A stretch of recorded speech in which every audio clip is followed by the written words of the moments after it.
할렐루야. 예. 오늘은 안심하라 내니 두려워하지 말라라는 제목을 가지고 함께 은혜를 나누려고 합니다. 오늘은 마가복음 강의 20번째 시간입니다.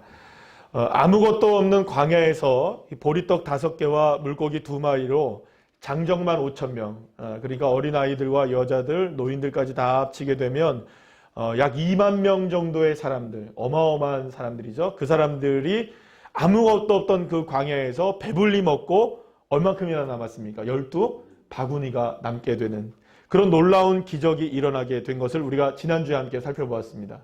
그런데 그 기적이 일어나고서 당시에 수많은 사람들은 놀라운 경험을 한 이 경험이 그들에겐 굉장히 큰 반향을 일으키게 된 것을 보게 됩니다. 우리가 지난주에 함께 말씀을 살펴보면서는 마가복음에서는 예수님께서 일으키신 이 기적에 대해서 많은 사람들이 놀란 것을 표현하지 않은 것에 대해서 우리가 함께 살펴보았습니다. 여러분 기억나십니까? 그런데 같은 성경 본문을 전하고 있는 요한복음 이 6장의 말씀을 보면 굉장히 사람들이 충격을 받았던 것을 보게 돼요. 그 오병이의 사건 때문에 굉장히 큰 충격을 받았는데 어떻게 충격을 받았느냐? 요한복음 6장 14절 말씀에서 15절 말씀 우리 다 같이 함께 읽어보겠습니다. 시작. 그 사람들이 예수께서 행하신 이 표적을 보고 말하되 이는 참으로 세상에 오실 그 선지자라 하더라. 그러므로 예수께서 그들이 와서 자기를 억지로 붙들어 임금으로 삼으려는 줄 아시고 다시 혼자 산으로 떠나 가시니라. 아멘. 여러분, 사람들이 예수님께서 보이신 오병이의 기적을 예사롭지 않게 보았던 것입니다. 그래서 어떤 일까지 벌어지게 됩니까? 여러분, 어떤 일까지 벌어지게 돼요? 오늘 본문에 여기 요한복음 6장 보시면 예수님을 여기서 붙들어서 억지로 붙들어서 어떻게 한다고요? 임금으로 세울 정도로. 그러면 여러분, 이게 보통 일이 아니었다는 거죠. 오병이의 기적이라는 그 사건이 그들에게 준 충격은 어마어마한 충격이었다는 것입니다.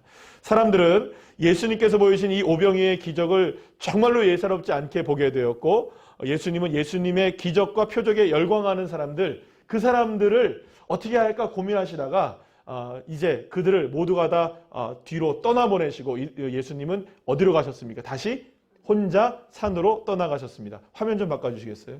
화면을 자꾸 바꿔주셔야 됩니다. 오늘은 인터넷으로 예배 드리신 분들이 많아서. 죄송합니다. 그렇다면 여러분 왜 예수님은 이렇게 산으로 피해 가셨을까요? 왜 이렇게 예수님은 산으로 피해 가셨을까? 왜냐하면 예수님께서 오병이의 기적으로 수많은 사람들의 허기진 배를 채워주신 것은 단순히 예수님이 기적을 행하기 위함이 아니었기 때문이라는 것이죠. 예수님께서 그들의 그 줄인 배를 채워주신 것은 양식이 없어서라기보다도 목자 없는 양과 같이 방황하는 그 영혼들을 바라보시고 그들에게 무엇으로 먼저 채워주셨습니까? 말씀으로 채워주셨죠. 그래서 그들에게 받은 이 말씀의 은혜가 그들의 삶 가운데 늘 남아있을 수 있도록 그리고 그 하나님의 말씀을 통해서 받은 은혜가 이렇게 지금 자신들의 육체적으로 먹게 된 이 떡과 물고기로 인하여서 반감되지 않도록 그렇게 하기 위해서 예수님은 바로 그 자리를 떠나가셨다고 볼 수가 있습니다. 그래서 오늘 본문 여러분들 45절 말씀을 보면 예수님은 제자들을 재촉하시고 배를 태워 보내게 되는 것을 봅니다. 우리 요한복음 오늘 말씀 본문 45절 말씀 우리 다 같이 함께 읽겠습니다. 시작. 예수께서 즉시 제자들을 재촉하사 자기가 무리를 보내는 동안에 배 타고 앞서 건너편 벳세다로 가게 하시고 라고 말합니다. 예수님이 제자들을 어떻게 했대요? 배에 많이 태우고 또 바다로 내보내신 거예요. 누가 다 하신 일입니까? 예수님이 하신 일이에요. 그런데 여러분들 여기서 재촉하다라는 말이 있잖아요. 재촉하다. 재촉하다라는 말의 헬라어의 뜻이 뭐냐 하면 한번 따라할까요? 억지로 하게 만들다. 그러니까 억지로 하게 한 거예요. 그러니까 예수님의 제자들은 타기 싫었지만 여러분 타고 싶었겠어요? 안 타고 싶었겠어요? 그 오병이어의 기적이 일어났던 기적의 장소를 빨리 떠나고 싶습니까? 아니면 오래도록 간직하고 싶습니까? 오래도록 간직하고 싶죠. 게다가 여러분 예수님의 제자들은 배만 타면 어떻습니까? 문제가 나요. 트라우마가 있어요. 그러니까 여러분 배를 타고 싶겠습니까? 안 타고 싶겠습니까? 안 타고 싶었을 거예요. 그런데 예수님이 어떻게 했다고요? 억지로 태우고 억지로 태워서 그들을 빨리 이곳을 떠나게 하셨다는 거예요. 자, 그렇다면 왜 예수님이 이렇게 하셨던 것일까? 이미 말씀드린 대로 예수님에게 중요한 것은 그 무엇보다 썩을 양식이 아니라 썩지 않을 양식. 할렐루야. 하늘로부터 내려오는 양식. 그 양식이 훨씬 중요하다. 그래서 하나님의 은혜의 말씀을 잊지 않고 이 먹은 양식으로 인해서 채워진 하나님의 그 하늘로부터 임한 양식이 이래 사라지는 것을 주님이 원하지 않았기 때문입니다. 그래서 오직 예수로 즐거워하고 오직 예수로 기뻐하고 예수님으로 만족하는, 할렐루야, 그러한 인생이 되기를 주님이 원하셨기 때문이라고 볼 수 있습니다. 사랑하는 여러분, 따라합시다. 기적보다 말씀이다. 여러분 믿습니까? 기적보다 예수님이십니다. 기적보다 주님의 은혜입니다. 기적보다 믿음입니다. 할렐루야. 그래서 여러분, 저와 여러분에게 정말 필요한 것은 뭐냐 하면 주 예수님이세요.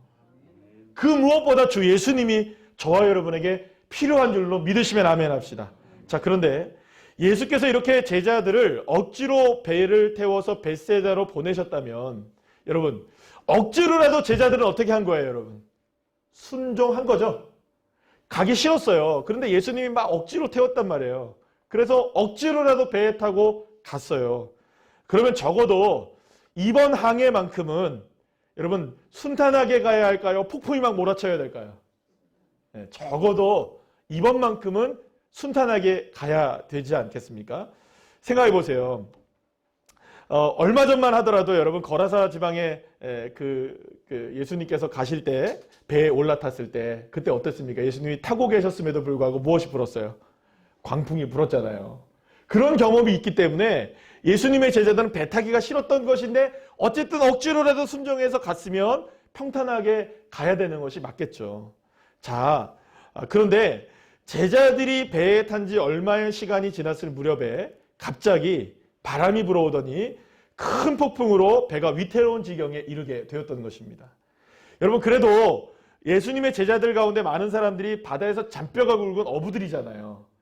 여러 가지로 폭풍 앞에서 이렇게 저렇게 해보았을 테지만 그 폭풍 앞에서는 속수무책이었던 것입니다. 자, 그렇다면 예수님은 제자들이 탄 배가 인해 폭풍을 만날 것을 여러분 예수님이 아셨을까요? 몰랐을까요?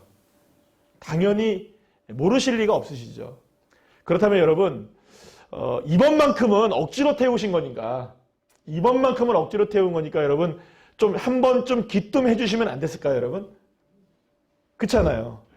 한 번쯤 귀뜸해 주셔서 이번에 너를 억지로 태우고 가는데 그런데 조금 있다가 이렇게 광풍이 불고 바다가 흉하게 뛰어올 테니까 그 폭풍 만나도 걱정하지 마라. 안심해도 된다. 왜냐하면 어떤 일이 벌어져도 너희들은 건너편까지 무사하게 도착할 것이다. 이렇게 얘기만 해주시면 여러분 어떠겠어요? 그래도 위로가 될까요, 안 될까요? 대비라도 할까요, 안 할까요? 하죠. 제가 지금 이게 참 어색해요. 마스크를 다 쓰고 계시니까 표정을 몰라요. 표정을 몰라가지고 이거 참 어렵네요, 이게. 하루속히 이게 마스크를 다 벗어버리는 날이 오게 되기를 소망합니다. 자, 그런데 여러분 생각해 보세요. 한마디 귀뜸이라도 해주고 이런 일들이 이뤄지면 그나마 좀 대비라도 하잖아요. 아니, 생각해 보세요. 지난 한 주간은 우리 괜찮았죠? 이제 우리나라는 괜찮다. 그러면 안 되는 거예요, 항상. 뭔가 이렇게 저 사람들은 문제야 이러면 안 되는 거예요, 여러분. 일본 우리가 얼마나 이랬으면 그죠? 그런데 우리나라에서 이렇게 터질 줄 어떻게 알았어요? 얘기라도 하시고 좀 터지지. 네. 게다가 거기다가 신천지에서 터져가지고 이게 정말 이게 지금 진짜 교회가 더 어려워지는 이유가 여기 있는 거죠, 그죠? 그러니까 여러분 생각해 보세요. 조금이라도 배려를 해주셨다면 얼마나 좋겠어요. 그런데요, 예수님은 아무런 기쁨도 없이 제자들을 재촉하셔서 배에 태워 보내시기에 급하셨고, 게다가 예수님은 어디로 가십니까, 여러분? 산으로 올라가 버리셨어요. 제자들은 바다로 가고 예수님은 어디로 가요? 산으로 올라가 버리셨어요. 제자들이 당한 고통은 더욱더 크게 느껴질 수밖에 없었겠죠. 여러분, 오늘 48절 말씀을 보시면 제자들이 몇 시까지 이 노를 저었다고 얘기합니까? 밤 4경. 그러니까 밤 사경은 어느 시간을 얘기하냐면 새벽 3시를 얘기합니다. 여러분, 오늘 보시면은 예수님이 제자들을 배에 태워 내보냈던 시간이 해질 무렵이라고 나와요. 여러분, 해는 몇 시쯤 지죠? 한 6시쯤 지나요, 그죠? 저녁 6시쯤 지는데 새벽 3시까지 지금 어떻게 한 거예요? 풍랑 만나서 노젓고 있었던 거예요. 몇 시간? 갑자기 생각이 안 나죠, 그죠? 오후 6시부터 새벽 3시까지 9시간. 우와. 여러분, 9시간 동안 제자들이 힘겹게 폭풍에 맞서 노를 저고 있었던 거예요. 자, 그런데 요한복음 6장 17절 말씀을 다 같이 한번 읽어볼까요? 요한복음 6장 17절 시작. 배를 타고 바다를 건너 가버나움으로 가는데 이미 어두웠고 예수는 아직 그들에게 오시지 아니하셨더니. 산으로 올라가신 예수님이 제자들이 9시간 동안 뭐하고 있을 동안? 배 젓고 있는 동안에 어떻게 해요? 아직 그들에게 오지 않았다. 사랑하는 여러분, 이 말을 잘 생각해 보세요. 예수님이 아직 오지 않았다. 좀 냉담하시지 않으십니까?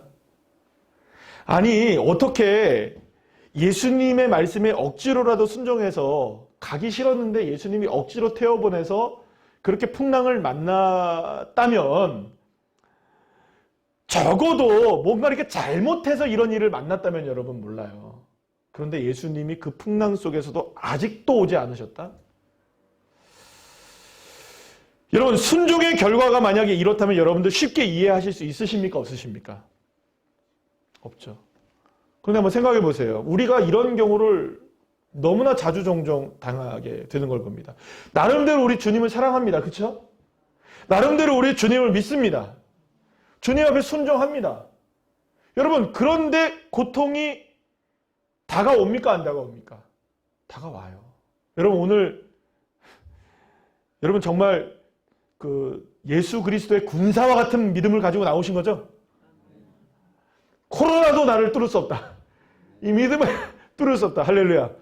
이 믿음 가지고 오신 거 맞죠? 예, 맞으시대잖아요. 예, 쫙 음악까지 쫙 얼마나 그죠? 맞죠? 그죠? 근데 여러분 생각해 보세요. 그런데 이렇게 주님 앞에 순종하고 주님 앞에 나와서 예배하고 주님을 바라보는데도 사실은 때로는 우리의 삶 가운데 고통이 불어닥치기도 하고 문제가 나오기도 하고 우리의 기대가 산산이 무너질 때가 있습니까? 없습니까? 있다는 것이죠.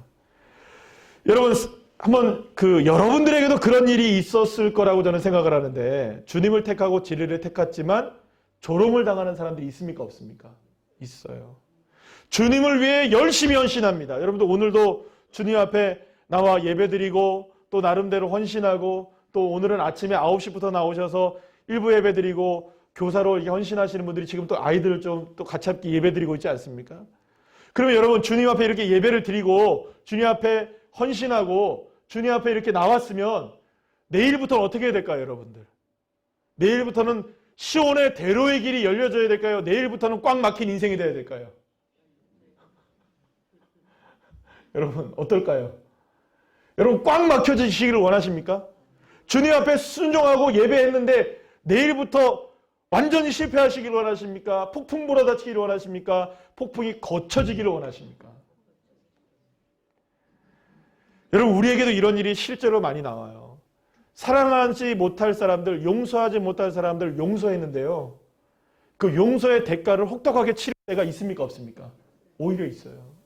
또 열심히 법을 지키고 열심히 주님의 말씀을 지키면서 살았는데도 우리가 여러 가지 어려움을 겪을 때도 있다는 거죠. 우리가 겪고 있는 이 코로나19의 문제반에도 그렇습니다. 왜 우리의 예배가 여러분 제한되어져야 될까요? 왜 우리가 주님을 예배하기 위해서 모이는데도 이렇게 마스크를 쓰고 이렇게 두려운 가운데 우리가 예배를 드려야 될까요?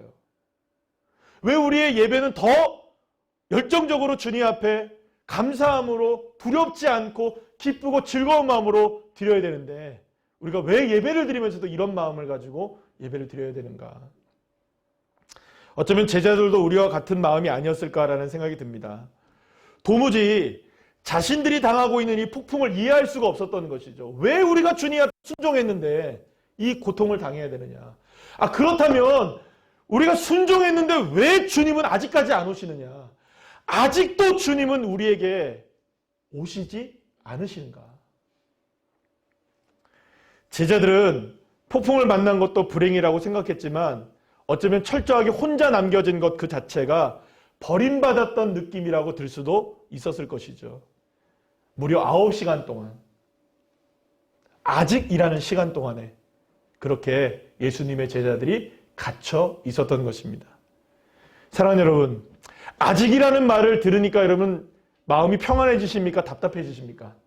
좀 답답해지시죠. 그토록 바라고 원하고 우리가 기도하지만 주님은 저와 여러분에게 때로는 아직이라고 말씀하실 때가 있잖아요. 그럴 때 여러분 우리에는 실망감이 몰려오는 거예요. 아직은 우리의 마음을 너무나 무겁게 해주는 단어라는 것이죠. 자, 그렇다면 왜 예수님은 그렇게 오랜 동안 제자들을 홀로 내버려 두셨던 것일까요? 왜 예수님께서는 제자들이 9시간 동안이나 고통을 당하신 이후에야 예수님이 나타나셨던 것일까? 여러분 오늘 본문 46절을 한번 보시기 바랍니다. 시작. 무리를 작별하신 후에 기도하러 산으로 가시니라. 사랑하는 여러분, 예수님은 제자들의 풍랑 속에서 힘겹게 사투를 벌이고 있었던 바로 그 9시간 동안 산에 오르셔서 뭘 하고 계셨던 겁니까? 기도하고 계셨어요. 기도. 예수님께서는 제자들에게 다가오시기 전까지 그 아직이라는 시간 동안에 예수님이 계속해서 무엇을 하고 계셨다는 겁니까? 기도를 하고 계셨다는 것이죠. 자, 그런데 이렇게 생각하실 수도 있어요. 예수님 기도만 하지 마시고 빨리 오셔서 날 구해주세요. 이렇게 생각하실 수도 있습니다. 그런데 여러분, 예수님께서 왜 아직이라는 시간을 가지셨어야 되는지에 대한 부분을 우리가 한번 살펴보기를 원하는데요. 이 마가복음에 보면 예수님께서 홀로 한적한 곳에 가시든지 산으로 가셔서 기도하셨던 장면이 3번이 나옵니다. 몇 번이 나온다고요? 3번이 나와요. 그 첫 번째가 뭐냐면 예수님께서 사역을 처음 시작하셨을 무렵이었던 때였는데요. 예수님이 제자들을 부르시고 베드로의 장모의 집에 가게 됩니다. 근데 그 장모가 갑자기 무엇이 들었나요? 열병이 들어가지고 그 열병을 고쳐주시는 사건이 나와요. 그래서 그 집안에 수많은 병자들이 밤새도록 몰려옵니다. 그리고 그 밤새도록 몰려온 사람들을 다 고쳐주신 이후에 예수님께서 잠깐 주무시고 새벽 일찍이 일어나셔서 한적한 곳으로 가셔서 기도를 하십니다. 그게 첫 번째 장면이고요. 두 번째 장면은 오늘 본문에서 예수님이 이 산으로 올라가셔서 기도하는 장면이 나오고요. 그러면 세 번째는 언제 나올까요? 딱 이제 통밥을 굴려보셔야죠. 그렇죠. 겟세마네 동산에서 예수님이 기도하셨을 때의 모습이죠. 그게 바로 마가복음 14장에 기록되어 있습니다. 그러니까 여러분 잘 보세요. 예수님이 산으로 올라가셔서 기도하셨던, 한적한 곳으로 올라가셨던 기도하셨던 모습이 마가복음 16장까지거든요. 몇 장까지라고요? 16장. 1장에 한번 나오고 6장에 한번 나오고 14장에 한번 나와요. 그러면 딱 이해가 되시죠? 예수님이 사역에 처음 시작하실 때, 그 사역의 절정의 중간에 계실 때, 오병이어의 사건이 사실은 절정 아니겠습니까? 그런 절정에 있을 때, 그리고 사역의 맨 마지막쯤에 예수님이 어떻게 하셨다고요? 홀로 산으로 올라가셔서 한적한 곳에서 하나님 앞에 간절하게 기도했다는 것이죠. 자, 그런데 첫 번째 산으로 올라가시고 두 번째 산으로 올라가셨던 오늘 본문의 말씀을 보면 예수님이 어떤 기도를 했는지 내용이 안 나와요. 도대체 무슨 내용으로 기도하셨을까? 자, 그런데 예수님께서 마지막 겟세마네에서 기도하셨던 기도가 어떤 기도인지는 우리가 알고 있어요. 마가복음 여러분 14장 36절 말씀 우리 다 같이 함께 읽어볼까요? 시작. 아버지여, 아버지께서는 모든 것이 가능하오니 이 잔을 내게서 옮기시옵소서. 그러나 나의 원대로 마시옵고 아버지의 원대로 하옵소서. 아멘. 자, 그렇다면 여러분, 이 세 가지의 기도의 대표적인 기도라고 볼 수 있는 겟세마네에서 예수님이 무엇을 놓고 기도하셨나요? 아버지 하나님, 내가 이 십자가를 짊어질 수 있게 해주세요. 주님께서 나에게 맡겨주신 그 사명을 이룰 수 있게 해주세요. 아버지 하나님의 뜻을 이룰 수 있게 해주세요. 아버지 하나님의 역사 가운데 있게 해주세요. 여러분, 나의 원대로가 아닌 누구의 뜻? 아버지 하나님의 뜻. 그 뜻이 이루어지기를 간절하게 기도했던 것이 겟세마네의 기도이시고 동시에 어떤 기도이셨을까요? 산으로 오르셨을 때마다, 한적한 곳으로 가셨을 때마다 기도하셨던 기도가 어쩌면 바로 이렇게 나의 원대로가 아닌 아버지 하나님의 원대로 하시옵소서. 할렐루야. 이 기도를 주님이 어떻게 하셨냐? 여러분, 겟세마네에서 여러분들 예수님이 어떻게 기도하셨나요? 3번이나 땀방울이 핏방울이 되도록. 여러분, 그렇게 간절하게 기도하셨던 것이 바로 하나님의 뜻을 이루시기 위한. 할렐루야. 그러니 여러분 생각해 보세요. 하나님의 뜻을 이루기 위해서 그토록 간절하게 기도하셨던 기도가 겟세마네 한 번이었겠습니까? 예수님이 첫 번째 사역을 하실 때에 홀로 한적한 곳에서 기도하실 때, 주님, 내가 이 사역을 통하여 하나님의 영광을 드러내고 하나님의 역사가 이루어질 수 있도록 인도하여 주시옵소서. 주님, 이렇게 제자들을 먼저 바다로 떠내보낸 다음에 산 위에 올라가서 주님이 오늘도 나에게 하나님의 뜻을 이루시고 하나님의 사명을 이룰 수 있도록 도와주시옵소서. 이렇게 기도하셨을 것이라는 것이죠.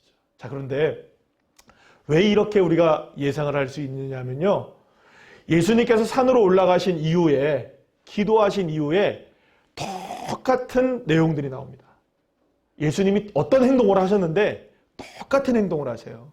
여러분, 마가복음 14장 42절 말씀해 보시면 예수님께서 제자들에게 기도하신 다음에, 겟세마네에서 기도하신 다음에 뭐라고 얘기하시느냐? 따라합시다. 일어나 함께 가자. 예, 그 말씀을 하세요. 겟세마네에서 3번을 정말 땀이 핏방울이 되도록 기도하신 다음에 여전히 졸고 있는 제자들에게 이제 일어나 함께 어떻게 하자고요? 가자. 따라합시다. 함께 가자. 가자라는 말씀을 하세요. 자, 그런데 마가복음 1장 38절 말씀을 보면 첫 번째 한적한 곳으로 가서 기도하신 다음에 예수님의 제자들이 예수님을 찾아와요, 새벽에. 그리고 나서 예수님이 제자들에게 뭐라고 말씀하시느냐? 마가복음 1장 38절 말씀 우리 다 같이 한번 읽어볼까요? 시작. 가자. 거기서도 전도하리니 내가 이를 위하여 왔노라. 할렐루야. 예수님이 뭐라고 말씀하셨다고요? 가자. 일어나자. 일하자. 내가 한 일을 이루어 가자. 말씀을 가르치시고 전도하시고 귀신을 쫓아내시고 질병을 치료하셔서 이제는 본격적으로 메시아의 사명을 감당하기 위해서 내가 이를 이루기 위해서 왔으니 일어나 함께 가자. 예수님이 십자가를 지시기 전에도 일어나서 함께 가자. 십자가를 지러 가자. 이렇게 홀로 예수님은 간절하게 기도하신 이후에 하나님의 뜻이 있는 자리로 걸어가셨던 것입니다. 예수님 사역 초기에도 그랬고 예수님 마지막 십자가를 짊어지기 전에도 그랬습니다. 그렇다면 여러분, 오늘 본문은 어떨까요? 여러분, 오늘 본문 48절 말씀을 우리 다 같이 함께 읽어보겠습니다. 시작. 바람이 거스름으로 제자들이 힘겹게 노젓는 것을 보시고 밤 4경쯤에 바다 위로 걸어서 그들에게 오사 지나가려고 하시네. 사랑하는 여러분, 예수님은 기도하신 이후에 풍랑을 뚫고 힘겹게 노를 젓고 있던 제자들을 향해 물 위로 걸어오셨던 것입니다. 그렇다면 이 걸음은 무엇일까요? 이 온 것, 예수님이 오신 것, 바로 그것은 하나님의 뜻을 이루시기 위해서 이 자리로 나오셨다는 것을 말씀한다는 것이죠. 사랑하는 여러분, 예수님은 물 위로 걸어오신 것이 결코 나는 물 위를 걸을 수 있다, 이 묘기 보여주시려고 하신 것이 아니라는 것입니다. 또는 그냥 물 위에 걸어오시는 제자들이 이렇게 보면, 예수님의 제자들이 보면 귀신이다, 유령이다 놀랬거든요. 그렇게 깜짝 놀래게 해주려고 했던 것도 아니라는 거예요. 예수님이 제자들을 약 올리려고 했던 것도 아닙니다. 그냥 지나가기 위해서 그런 것도 아니었다는 것이에요. 사랑하는 여러분, 예수님은 무려 9시간 동안 고통 속에 던져져 있던 풍랑 속의 제자들을 위해, 그리고 그들을 버리지 아니하시고 그들에게 하나님의 뜻을 이루시고자 하나님의 역사를 나타내시기 위해서 하나님은 능력을 베푸시기 위해서, 할렐루야, 주님이 기도하셨고 주님이 다가오셨던 것입니다. 사랑하는 여러분, 예수님은 결코 제자들의 고통을 외면하고 계신 것이 아니었습니다.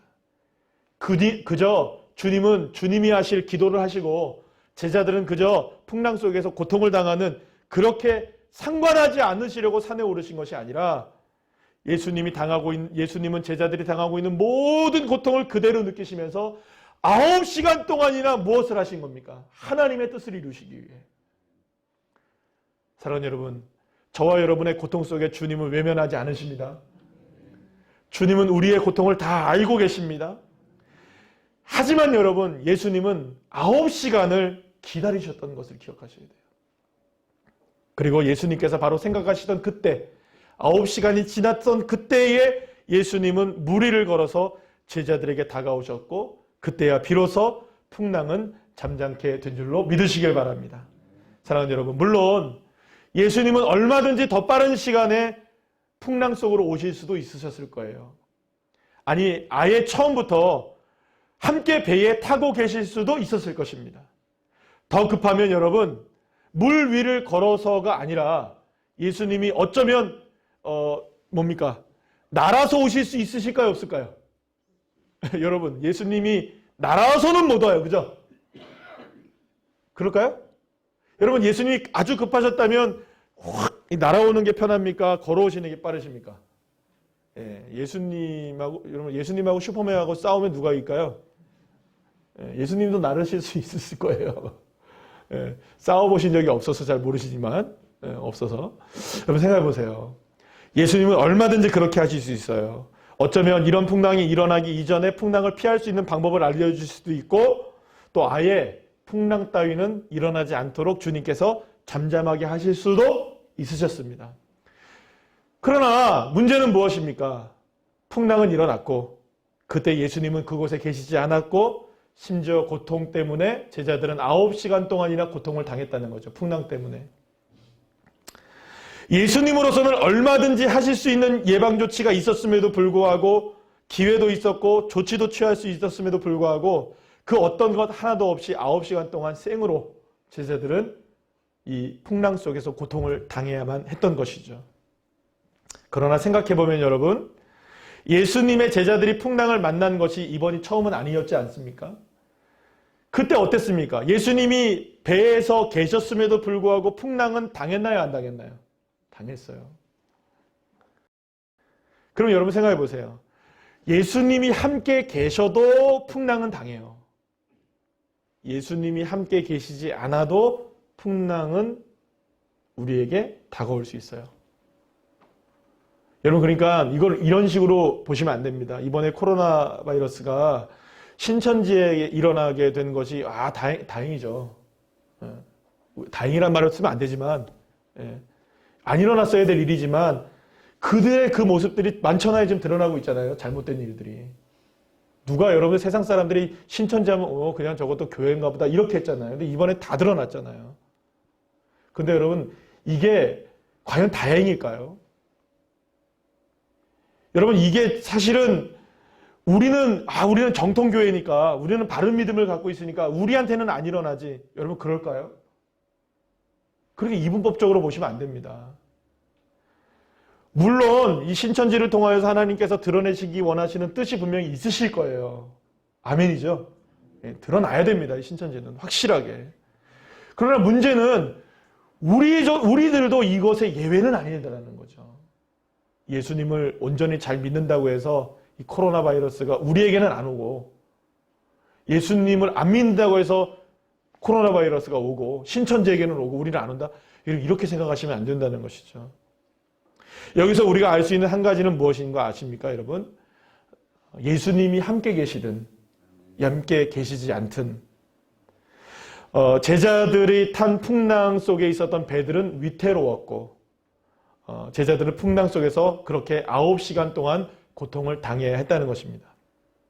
사랑하는 여러분, 주님은 왜 더 빨리 도착하지 않으셨을까요? 주님이 왜 함께 하지 않으셨던 것일까요? 도대체 주님은 언제 제자들에게 오시려고 하셨던 것일까요? 주님이 원하셨던 것은 도대체 무엇일까요? 자, 그렇다면 언제가 가장 적당한 시간이라고 여러분 생각하십니까? 언제가 가장 적당한 시간일까요? 여러분, 9시간은 안 되면 어느 시간 정도는 고통을 당해도 될까요, 여러분? 한번 생각해 보세요. 2시간? 2시간은 노 적을 수 있나요?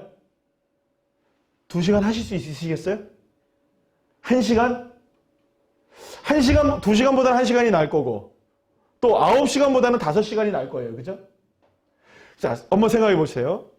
그럼 왜 주님은 9시간이나 생각을 하셨던 것일까? 왜 2시간이 아니고 5시간이 아니었을까? 사랑하는 여러분, 왜 하나님은 우리가 이렇게 돈이 다 떨어질 때까지 기다리시는 것일까요?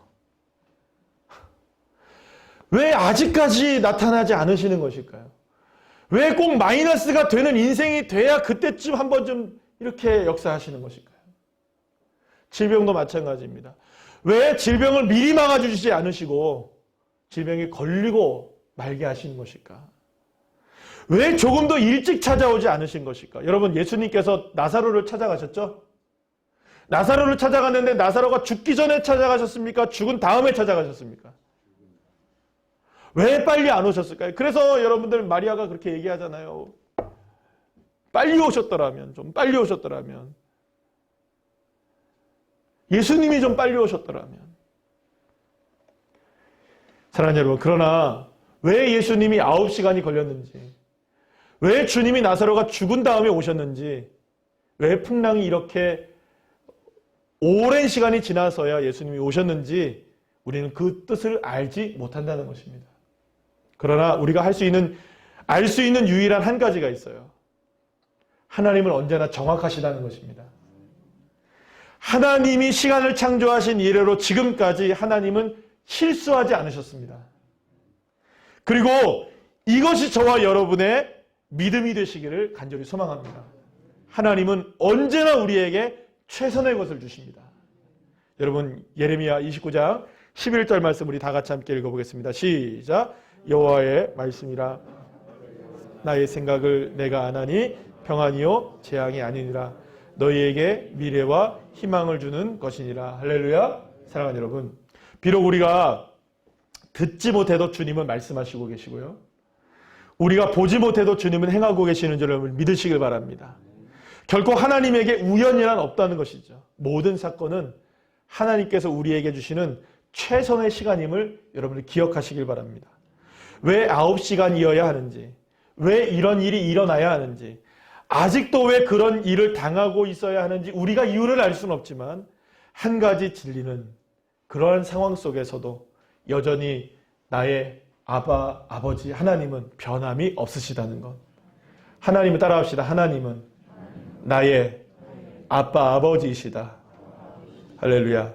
그리고 그렇게 풍랑 속에 두려움에 떨고 있었던 제자들에게 9시간 동안 사투를 벌이느라 기진맥진에 있었던 제자들을 향해 주님 오늘 본문 50절 말씀에서 다음과 같이 말씀하십니다. 다 같이 시작. 안심하라. 내니 두려워하지 말라. 할렐루야. 사랑하는 여러분, 우리 역시 마찬가지입니다. 모든 것을 절명의 위기 상황 가운데 왜 이런 고난을 당해야 하느냐고 좌절하고 원망하고 있을 바로 그때 주님은 말할 수 없는 탄식으로 저와 여러분을 위해서 9시간 동안 기도하고 계시고 우리를 눈동자와 같이 지켜보호하고 계실 뿐만 아니라 결국에는 저와 여러분의 폭풍 같은 삶 속에 다가오셔서 할렐루야, 저와 여러분의 삶을 어루만지시고 우리에게 말씀하십니다. 안심하라. 내니 두려워하지 말라. 오늘 우리는 지금까지 단 한 번도 경험해보지 못한 신앙의 위기 가운데 서 있습니다. 때로는 우리가 그런 얘기들을 많이 들어봤죠. 중국 교회, 또 북한의 지하교회들 예배 드릴 수 없어 이렇게 드리고 저렇게 드리고. 저도 예전에 중국에 가서 가정교회에서 예배를 드려봤는데요. 가정교회에서 지하교회에서 예배를 한번 드리려면 주변에서 그거를 도와주시는 분들이 굉장히 많으셔야 돼요.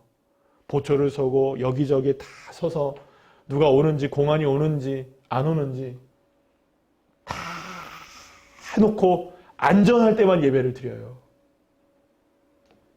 여러분, 그런 예배가, 그렇게 예배를 갈망하는, 그렇게 예배를 자유롭게 드릴 수 없는 그들의 모습을 우리가 들을 때는 아, 그렇구나 이렇게 생각했는데요. 어제도 국무총리께서 담화를 발표하셨잖아요. 종교 집회 자제.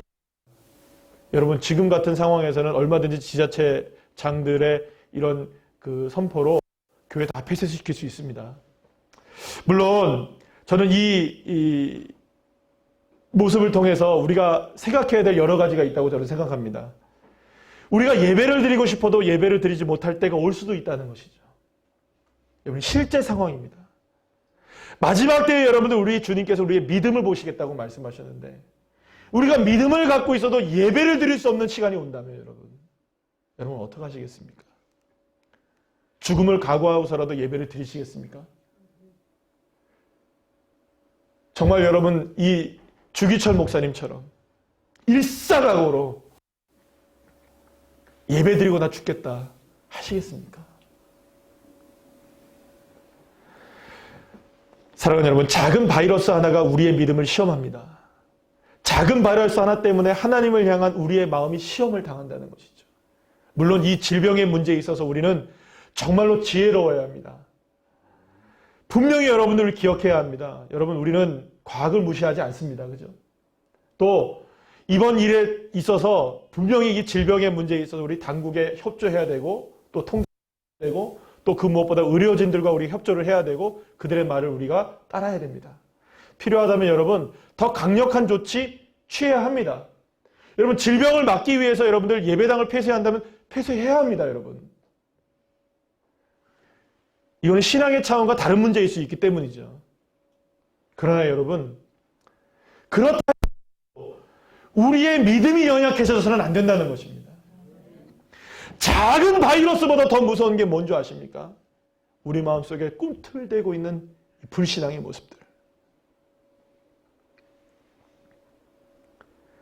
그렇기 때문에 여러분, 우리는 두 가지를 기억해야 됩니다. 오늘 주님께서 말씀하신 것처럼 안심하라, 내니 두려워하지 말라. 사랑하는 여러분, 안심하시기 바랍니다. 주님이 우리와 함께 하신 줄 믿으시길 바랍니다. 폭풍 가운데 다가오셔서 그 폭풍을 잠재워 주시는 그 능력의 하나님, 그 주님이 나의 아빠 아버지이시고, 그분이 지금도 저와 여러분의 삶을 위해, 이 나라의 민족을 위해 주님이 말할 수 없는 탄식으로 기도하고 계시는 줄로 믿으시길 바랍니다. 그렇기 때문에 이 어두움 속에서, 어려움 속에서 우리는 더 기도해야 합니다. 여러분, 기도를 멈추지 마시길 바랍니다. 기도를 멈추지 마세요. 여러분, 제가 지난주 금요일날 철야 예배 때 설교한 설교가 있어요. 원래는 설교를 금요 철야 예배는 안 올렸었어요, 제가. 그런데 이번 주 설교는 제가 홈페이지에 올려놨어요. 꼭 한번 들어보시길 바랍니다. 기도를 멈추지 마시길 바랍니다. 기도를 멈추지 마세요. 간절하게 왜? 주님이 기도하시니까. 우리도 기도해야죠. 기도를 멈추지 말아야죠. 그러나 또 한 가지가 있어요. 이번에 갑자기 확산된 코로나19의 문제가 여러분 비단 신천지만의 문제가 아니에요. 우리의 문제라는 것을 기억하셔야 돼요. 왜냐? 하나님은 언제나 하나님을 사랑하는 백성들을 향해서 이렇게 질병과 같은 것들로 징계하실 때가 있으셨어요. 성경은 그것을 분명하게 우리에게 말씀해 주시죠. 그럴 때 우리가 우리의 죄를 주님 앞에 고백하고 얼굴을 들어 주님 앞에 나아갈 때 우리의 이 땅을 고쳐주시는 하나님, 회복시켜주시는 하나님. 그래서 여러분, 경고는 동시에 회복의 은혜입니다. 이 나라의 민족이 지금 얼마나 어려웠어요, 여러분. 얼마나 혼란스러웠어요. 주님이 잠재워 주시고 주님의 뜻을 이루실 줄 믿습니다. 깨어 기도하는 성도들이 많고요. 목회자들이 많고요. 건강한 교회들이 많이 있습니다. 그렇게 기도할 때 하나님은 우리의 기도를 외면하지 않으시고 하나님이 회복시켜 주시고 이 문제들을 통해서 하나님의 놀라운 역사가 일어나게 될 줄 믿습니다. 사랑하는 여러분, 기도합시다. 주님 바라봅시다. 안심하라, 내니 두려워하지 말라. 할렐루야. 주님이 함께 계심을 믿고 주님은 결코 더디게 역사하시는 분이 아니라는 걸 여러분들 믿으시고 이 민족에게 지금 불어닥친 이 환란, 풍파, 이 민족의 지금 어려움을 당하고 있는 이런 모습들 가운데 주님이 역사하실 줄 믿습니다. 더불어 대구에, 경북에, 지금 전국에서 많은 분들이 고통을 당합니다. 전 그 생각을 했어요. 어제도 설교를 준비하면서 무슨 생각을 했냐면 하나님 앞에 하나님, 신천지 교인들의 대부분은 원래 주님의 자녀들이었는데 에스겔서 말씀을 읽어보니 여러분 주님께서 이제라도 돌아오면 용서해 주신대요. 이제라도 돌아오시면 용서해 주신대요. 이단에 빠져 있다가 돌아온 사람들이 얼마나 많습니까?